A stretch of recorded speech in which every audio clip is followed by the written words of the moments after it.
1절에서 12절 제가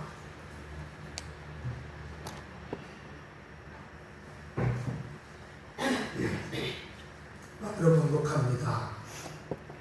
그때의 세례요한이 이르러 유대 광야에서 전파하여 가로되 회개하라 천국이 가까웠느니라 하였으니 저는 선지자 이사야로 말씀했습니다. 일렀으되 광야에 외치는 자의 소리가 있어 가로되 너희는 주의 길을 예비하라 그의 적정을 평탄케 하라 하였느니라. 이 요한은 약대트롯을 입고 그의 가죽띠를 두고 음식을 메뚜기와 석전이었다.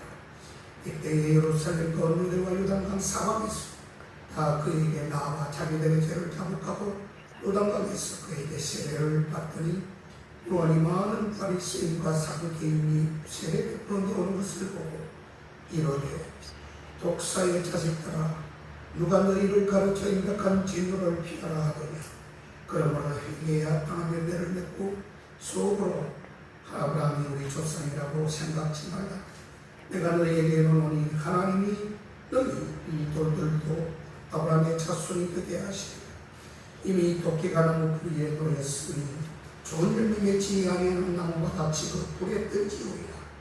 나는 너희로 회개케 하기 위하여 물로 세례를 주거니와 내 뒤에 오시는 이는 나보다 능력이 많으시니 나는 그의 실을 들기도 감당치 못하겠노라. 그는 성령과 불로 너희에게 세례를 주실 것이요 손에 키를 들고 자기의 다단마당을 주하게 하사 알고 모아 곳간에 들이고 주중이는 끄지지 않는 불에 태우시리라. 아멘. 아멘. 아멘.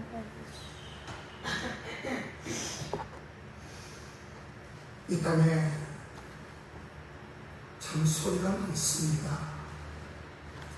오늘 세례요한의 소리라는 제목인데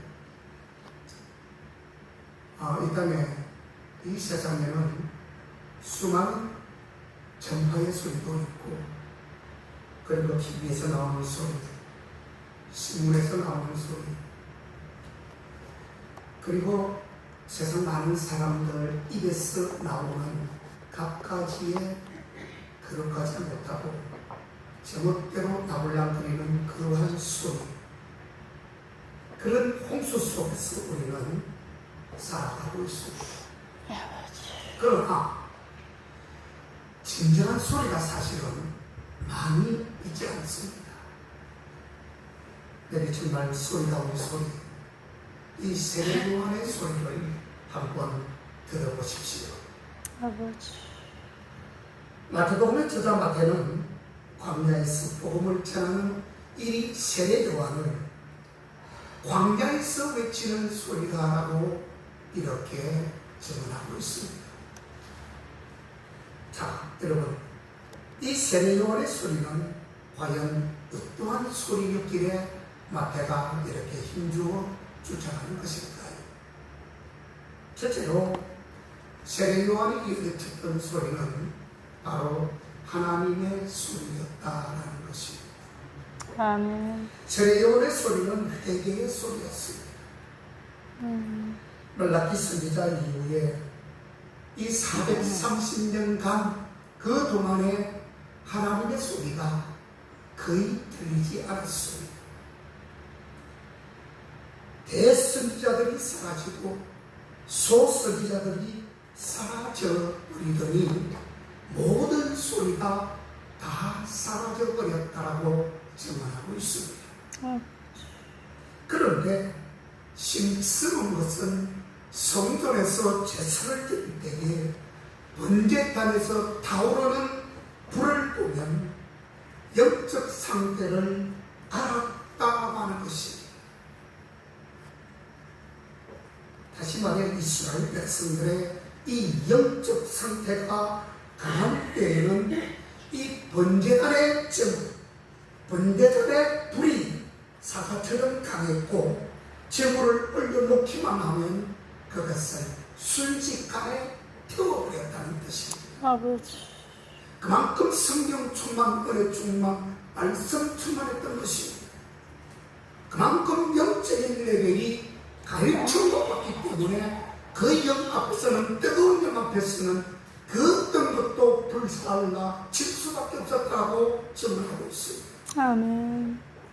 그러나 이스라엘 백성들이 영적으로 나태하고 약할 때에 이 번제단의 불이 약하여 잘 타지 않았다는 것을 알 수 있습니다. 그런데 기원전 586년 전에 바벨론의 침입으로 성전이 무너지고 제단 위에 불이 꺼짐으로써 제사도 그때 당시에 중단이 된 것을 성경을 보면 알 수가 있습니다. 아버지.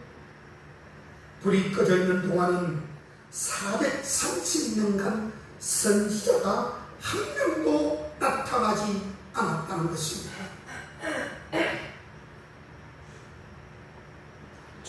처음에 430년 그 전에는 이렇게 제사장 시대였죠. 그 이후에는 왕권 시대로 전락해버렸다는 것입니다. 자, 그러다가 말라기 선지자 이후에 430년 만에 하나님의 소리가 바로 나타났는데 바로 그게 바로 신약에 들어와서 새 요한의 소리였습니다. 아멘. 이사야는 이 구약의 이 이사야 선지자는 앞으로 광야에서 외치는 소리가 들려질 것이라고 예언을 한 바가 있습니다. 아멘. 마태는 이 세례 요한이 광야에서 전하는 소리와 이사야가 전했던 이 예언의 소리를 일치시키면서 이가 바로 그다라고 이렇게 말을 했습니다. 소리는 여러분 많아도 하나님의 소리가 적은 시대에 지금 우리는 살아가고 있음을 알아야 합니다. 주님. 정말 하나님의 소리가 지금 온 세상에서도 필요하지만 그나마 교회에서조차도 하나님의 소리가 자꾸만 쇠약해지고 있습니다. 아버지. 하나님의 소리가 쇠약해지고 하나님의 소리가 높아지기는커녕 사람의 소리가 커지고 있다는 것입니다. 얘기해야 합니다.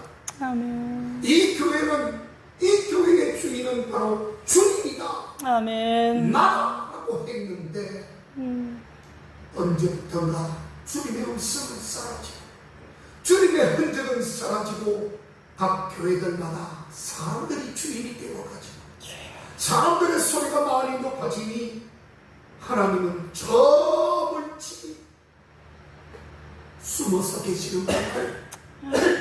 주님의 역사는 완전히 바닥으로 떨어져 버리고 교만한 사람들의 머리가 여기저기서 생들이 교회를 휘젓고 교회를 박탈이 이르게 하고 자기 수중에 놓고 주물렀다가 나왔다가는 그런 아주 악독한 사람 지옥 불못에 들어가야만 될 사람들이 아버지. 우리나라 교회에 너무나도 많이 있어요. 아버지.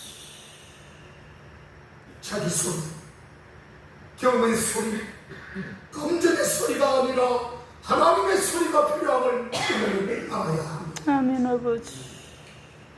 수많은 소리 홍수 속에서 진정한 우리 하나님의 음성, 예수님의 소리가 필요한 때입니다.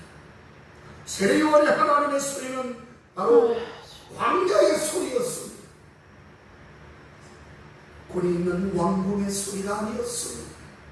잘 다듬어진 이 공연장의 소리가 아니었습니다. 진리 충만한 대학 강의실의 교수의 소리도 아니었습니다. 바람을 그 쓸쓸한 광야에서 소리 나는 소리였다는 것입니다. 그런 가운데 세례 요한의 삶이 고독한 삶임을 나타내주는 세례 요한의 의식주를 통해서도 우리는 그 세례 요한의 목소리, 하나님을 향하고 백성을 향하고 무지몽매한 백성을 향하고 예수님을 향한 그런 목소리, 또한 지금의 우리들에게 주시는 그 목소리를 볼 수 있는데 그것은 바로 의식주를 통해서 듣는 것입니다. 오늘 우리가 성경을 읽었듯이 첫째로 세례 요한은 약대 트롯을 입었다고 했습니다. 아멘. 약대 가죽 옷이 아니라 약대 트롯입니다. 요즘은 짐승을 잡아가지고 가죽을 벗겨서 그것을 다 다듬어서 털을 집어넣고 솜을 집어넣으면 최고의 의상이 됩니다. 엄청나게 비싼 가죽 옷이 됩니다. 그런데 이 세례 요한이 입었던 이 약대 트롯은 그야말로 짐승을 잡고 그리고 그것을 그대로 피가 묻은 그대로 가죽 안에를 건조를 시켜서 그것을 옷으로 그냥 입었다는 것입니다. 이는 무엇을 의미하느냐? 금욕적인 구도자가 입는 옷이다라고 지칭할 수가 있습니다. 금욕주의, 이성을 멀리하고 금권을 멀리하고 여러 가지로 하나님과의 정반대 되는 것을 멀리하고 반대하기 위해서 입었던 옷이라고 지칭할 수 있다는 것이에요. 엘리야도 성경을 보십시오. 엘리야도 그러한 옷을 입었다라고 소개하고 있습니다. 열왕기하 1장 8절에 그렇게 나옵니다. 세례 요한은 이 옷을 입고 살면서 당시의 죄악상에 대하여 항거하고 있는 모습이었습니다. 두 번째로 또 가죽띠를 띄웠다고 했습니다. 풍성한 약대 트롯을 입는 끈으로 이것은 바로 가난한 사람들의 옷으로 이는 당시 가난한 사람들의 전형적인 옷차림이었음을 의미하는 것입니다. 세 번째로 메뚜기와 석청을 먹었음을 알 수가 있습니다. 메뚜기는 당시 율법에도 먹어도 되도록 허용된 식물이었습니다. 그것이 예레미야서 제11장 22절에 먹을 수 있는 식용으로 먹을 수 있는 것으로 하나님께서 이미 칭한 바가 있습니다. 아멘. 가난한 사람들이 먹는 식물이었다는 뜻이에요. 어떻게 먹을 것이 없으면 그냥 들에 나가고 밭에 나가서 날아다니는 메뚜기를 잡아먹는 그러한 세례 요한의 모습, 검소한 모습이었습니다. 가난한 자를 위한 그러한 모습으로 모범된 그러한 신앙의 모습이었습니다.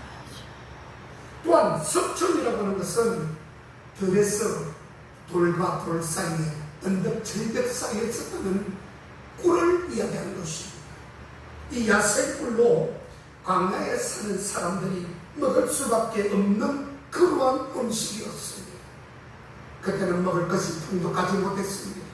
그저 하나님께 주시는 야생에서 나는 것들을 음식으로 삼고 살아갔던 그때 당시의 모습 중에 이 세례 요한의 모습, 이 세례 요한을 통해서 주시는 그 교훈이 우리에게는 더욱더 진하게 다가옵니다. 더 금속해야 됩니다. 더 이웃을 위해 살아야 됩니다. 자기 자신을 부정해야 됩니다. 하나님을 더 높여야 되는 그러한 사실에 입각해서 오늘 주시는 말씀을 볼 수 있는 것입니다. 아멘. 행복과 불을 추구하고 오직 신성된 소리를 만들려는 이 세례 요한의 삶, 그 사람의 모습이 오늘 우리의 모습이 되면 참 좋겠습니다. 아멘. 시라트 알렉산더 마클라렌이라고 하는 사람은 요한을 말하자면, 세례 요한을 말하자면 충분히 성숙하고 충분히 무장한 후에 경기장에 뛰어들어왔다라고 한 그런 말을 들어보면 이미 준비된 자라고 하는 것입니다. 예수님이 올 때 대충 그냥 선지자의 아들이었다라는 그런 특별한 그런 권력 때문에 예수님을 맞이한 게 아니었습니다. 아멘. 적극적으로 자기를 만들고 적극적으로 그냥 주변을 정리하고 그렇게 해서 주님을 맞았던 것이 아니었습니다. 바로 철저하게 준비되고 이 맥클라렌이 말했던 것처럼 충분히 성숙하고 충분히 무장하고 그리고 충분한 모습 속에서 경기장에 들어와서 쓰이는 모습, 아주 완벽한 모습으로 묘사해 주고 있는 것입니다. 그 입에서 하나님의 소리가 나오기까지는 광야에서 하나님과 스가리에 교제하는 기간이 충분히 있었다고 하는 것입니다. 뒤에 오는 예수님의 길을 열어주시는 준비된 자였다라고 하는 것입니다. 아멘. 모세가 하나님의 소리를 내기 위하여서는 40일간 하나님 앞에 엎드려 있었으니 무려 40일 동안 모세가 밤낮 않고 기도했습니다. 호렙산에 올라갔습니다. 그리고 또한 요나가 하나님의 소리를 내기 위해서 어떻게 했습니까? 무려 고래의 입을 통해서 바닥에 던져졌을 때에 고래가 삼킴으로 그 뱃속에서 무려 그 암흑 가운데 3일 동안 악전 고통하는 기간이 있었더라라고 하는 것입니다. 아멘. 거기서 회개합니다. 아버지. 주님의 진정한 뜻이 무엇인가? 주님이 나를 향하여 지금 주시는 음성과 섭리가 무엇인가? 그것을 그 입속에서 그 고래 뱃속에서 깨닫게 되었다는 뜻입니다. 아멘. 자기 경험과 자기 상식이 모두 깨워지고 완전히 벌거숭이 된 모습으로 항복하는 모습을 볼 수 있습니다. 아멘.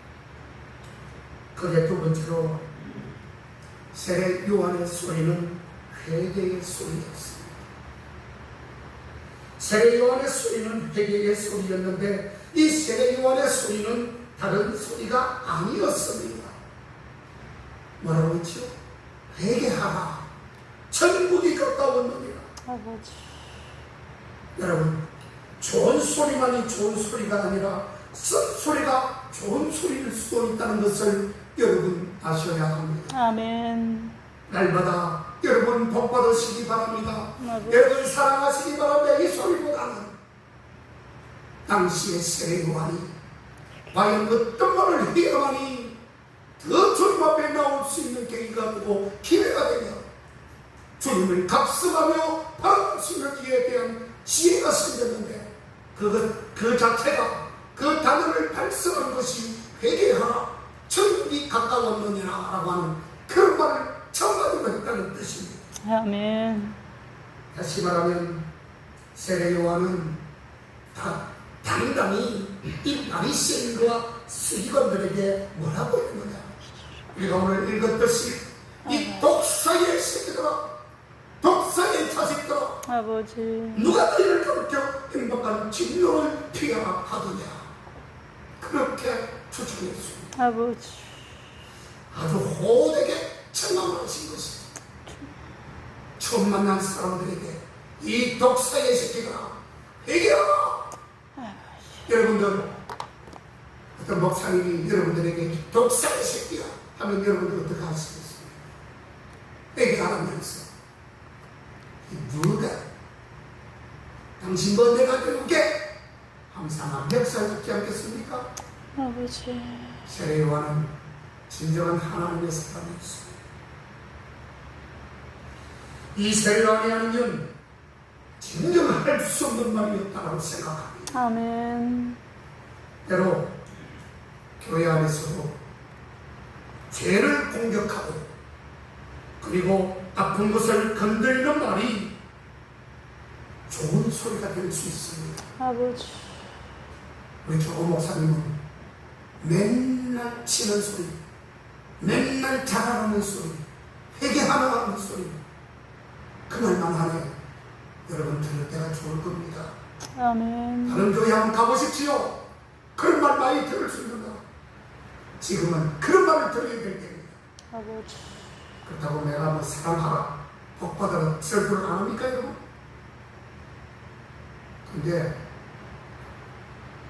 다른 교회에서는 그렇게 많이 이런 이 마지막 때에 대한 설교를 하지 않아요. 이건 항상 잠자고 있는 것이에요. 깨어있지 못하는 것이에요. 주구장창 복만 달라고, 주구장창 집 달라고, 돈 달라고. 돈 주면 뭐합니까 여러분? 그거 갖고 천국 갈 것 같습니까 여러분? 주님 앞에서는 다 내어놓아야 돼요. 아멘. 그래. 잘 사는 비결은 주님 앞에 내어놓는 것입니다. 아버지. 영혼도, 육신도, 환경도, 가족도, 자녀도 다 살리고자 했습니다. 아멘. 이것이 교회 안에 있는 우리 성도들의 소리가 되어줘야 합니다. 아멘. 세 번째로 이 세례요한의 소리는 확신의 소리였습니다. 세례요한의 소리는 광야에서 외치는 소리였다라고 말씀하고 있습니다. 외치는 소리란 확신에 찬 소리였다는 말입니다. 조그만 죄도 물들지 않으려고 광야에서 이렇게 살면서 외치는 세례요한의 소리는 확신에 찬 소리였다는 것을 알아야만 합니다. 아멘. 사람들은 확신에 찬 소리를 듣고 싶어하고 그런 음성을 따르게 됩니다. 아버지. 목숨을 건 확신은 사람들이 믿어주고 따라준다는 사실입니다. 고르테제라고 하는 장군이 1519년에 11척의 배에 700명의 군사를 거느리고 멕시코 어느 항구에 도착을 했습니다. 장군은 700명이 다 보는 앞에서 타고 왔던 배를 타고 왔던 11척의 배를 보기 좋게 다 보는 앞에서 불을 쏘아 태워버렸습니다. 이제는 농작발사도 할 수 있는 입장이 되었습니다. 왔던 길로 다시 되돌아갈 수 없는 입장이 되었습니다. 모든 배가 물속으로 가라앉아 버렸습니다. 그들 앞에서 장군은 고르테서 장군은 확실히 있게 말을 했습니다. 여러분, 우리는 멕시코 정복이 확실합니다. 그래서 돌아갈 필요가 없기 때문에 배를 물속으로 잠재워 버렸습니다. 확실히 전망했습니다. 우리의 길은 오직 전진의 길, 승리의 길밖에 없기 때문에 우리는 이 멕시코 땅을 정복할 수 있다는 것이에요. 아멘. 전진합시다. 결국 너는 생명을 이끌고 싸워서 드디어 멕시코를 정복하고 말았습니다. 확실히 전하면서 확신이 없으니까 비실비실하는 거예요. 그게는 확신이 없다는 것은 단순히 확신이 없다는 것으로 끝나는 것이 아닙니다.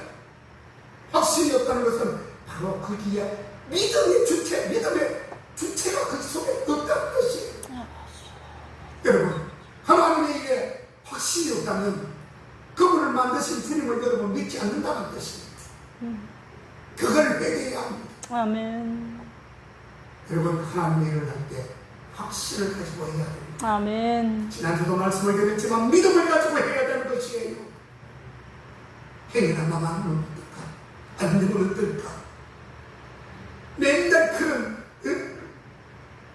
패배의식에 회개주의에 그냥 사로잡혔어. 목사님 그거 안 됩니다. 하면 망합니다. 그거 하면요 우리 지금 큰일 납니다. 아버지. 이게 무슨 말입니까? 우리가 찬양은 맨날 입으로 토합니다. 할 수 있다. 확신이 있는 문찬양을 그렇게 하면서 실제 그 맞닥뜨리게 되면 그건 전혀 언제 내가 그랬냐는 식으로 이걸 싹 발라버리는 그런 패배주의에 들어가면 큰일 난다는 뜻이에요. 아멘. 하나님은 확신이 있는 자의 그런 목소리를 주님은 높여주시는 겁니다. 아버지. 그리고 성공시켜주시는 겁니다. 마지막 네 번째로 세례요한이 외치는 소리는 예수님의 소리였습니다. 아버지. 그는 예수를 가리키는 이정표였습니다. 세례요한은 예수님보다 무엇으로 보나 겉으로는 나은 사람이었습니다. 어떻게 보면 그렇지요. 인간적으로 보면 예수님보다도 세례요한이 더 훌륭한 사람이었습니다. 왜 그럴까요? 겉으로만 보면 현상도 그렇습니다. 첫째로 예수님의 아버지는 목수였습니다. 목수 누구죠? 요셉. 요셉과 마리아가 조곤해서 부부 관계를 통해서 예수가 난 것은 아니지만 그가 어릴 때부터 이 마리아가 예수님을 탄생시키고 그때부터 합력하여 예수님을 육신의 아버지로 길러주셨습니다. 그렇기 때문에 예수님은 자기 아버지가 바로 요셉이었습니다. 육신의 아버지. 그런데 세례 요한의 아버지는 바로 제사장이었습니다. 이것만 보아도 이 세례 요한이 가문스만큼은 월등할 수 있었다라고 하는 것이에요. 요한은 예수님보다도 또한 6개월 먼저 태어났습니다. 예수님은 몫으로 지내오셔서 제자가 아직까지는 단 한 명도 없었지만 세례 요한의 제자는 굉장히 많이 있었습니다. 그러나 이 세례 요한은 예수님만을 높여 드렸습니다. 아멘. 세례 요한은 입만 열었다 하면 예수 이야기를 했습니다. 뭐라고 했냐면 요한복음 1장 15절에 내 뒤에 오시는 이가 나보다 앞선 것은 나보다 먼저 계심이니라. 아멘. 그렇게 고백을 했습니다. 아멘. 나는 그의 신들 베풀기도 감당치 못하게 누가 요한복음 1장 27절에서 말씀하고 있습니다. 아멘. 또한 요한복음 3장 30절에 가보면 그는 흠하여야 하겠고 나는 쇠하여야 하리라. 아멘. 아버지. 그리고 마태복음 3장 11절에 나는 물로 세례를 주거니와 그는 성령과 불로 너희에게 세례를 주실 것이요. 아멘.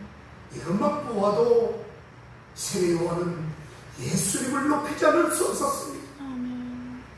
하나님의 아들, 이 천지를 구원시킬 그런 메시아, 그런 측면에서 세례 요한은 오직 주님만을 나타내고 주님만을 높였던 사람이었습니다. 아멘.